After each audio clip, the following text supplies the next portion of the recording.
Assalamu alaikum wa rahmatullahi ta'ala wa barakatuh. Good morning, class. How are you? This is Mr. Maya speaking. So today on our English class, we are going to talk about the aspect of English studies, which is grammar. So if you turn to page 80 of your textbook, which is New Oxford Textbook of English, you will notice that the topic there is grammar, under which we have verb phrases, and we had discussed this in class, but based on the assessment, I gather that too many of us do not know how to identify a verb phrase or verb phrases, as the case may be, in sentences. Now, what is a verb phrase, or what are the verb phrases? Verb phrases, these are a group of words that function as predicate in sentences. For example, the students would have been in second week of the third term by now. That's example number 1. Example number 2, Ramadan will have ended by next week. Number 3, Muslims do recite Quran fervently during Ramadan. Example number 4, a bad workman fights with his tools. We all know that. Number 5, hard work always pays off. Now, the bolded words are the examples of verb phrases, and it can be observed that a lexical verb or finite, that's what I mean by it, is the same thing as finite verb, with or without the help of an auxiliary verb, can assume the designated position for a verb phrase. We had discussed the types of verbs in our classes, so we were made to realize what are the lexical verbs and what are the auxiliary verbs. So lexical verbs are verbs that do not need help of any other verb to function properly in a given sentence. Like example number 4, and likewise example number 3. You will notice that these two examples do have only one verbs. In example number 3, we have only do. Muslims do recite Quran. And in example number 3 has more than one verb.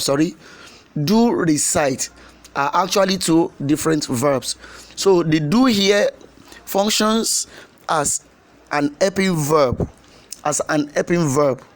but in example number 4, it is only in example number 4 that we have a lexical verb or a finite verb, which is fights. The rest of the sentences have more than a verb. So for instance, in example number 1, we have would have been. So that is 3 different verbs. The first one being auxiliary verb, the second one likewise have, and the third one, they come together to form what we call verb phrase. To form what we call verb phrase. And likewise, in example number 2, will have ended.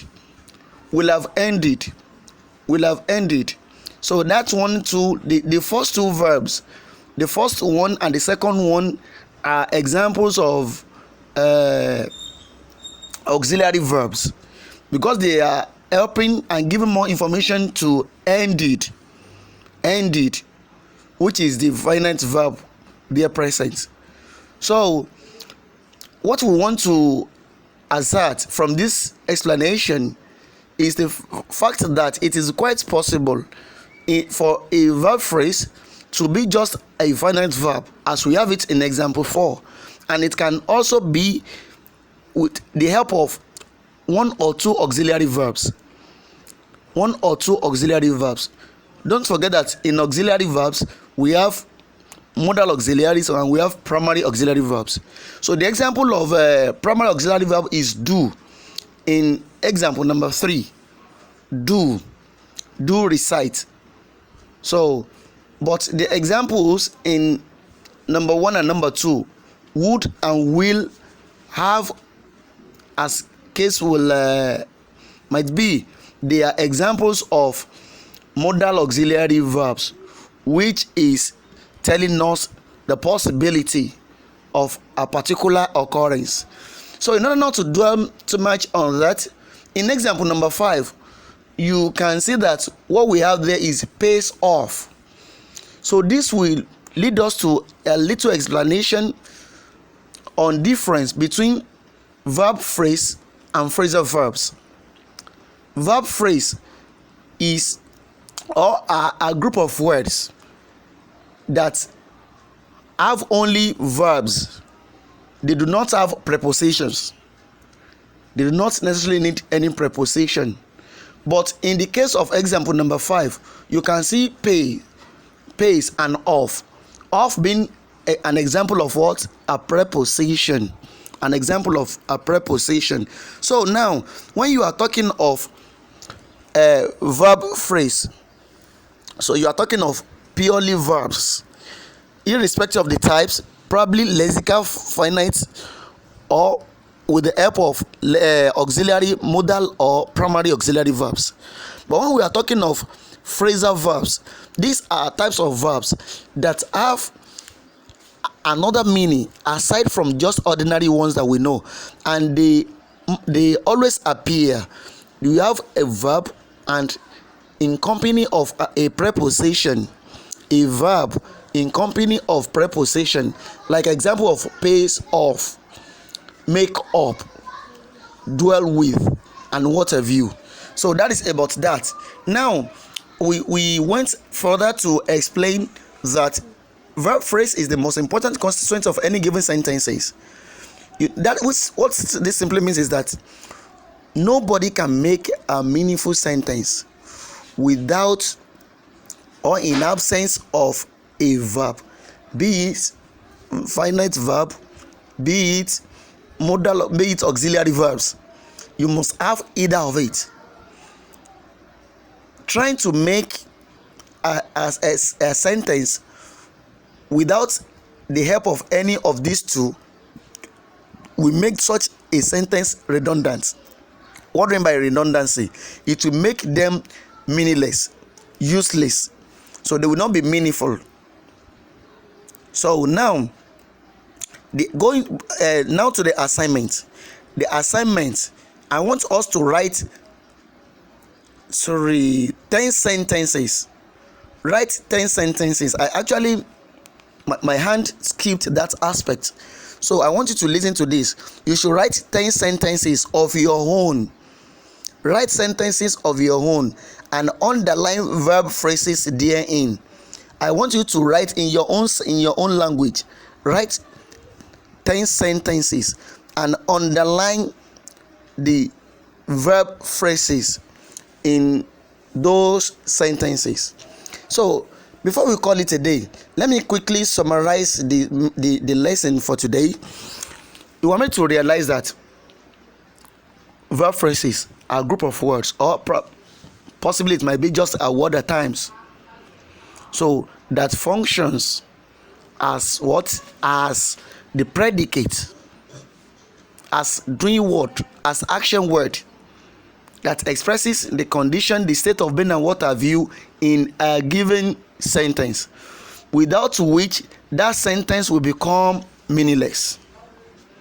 So we can have just a verb in a sentence, like a bad workman fights with his tools. We have just a verb there, just a verb. That's what we have there. So that is example of finite or lexical verb.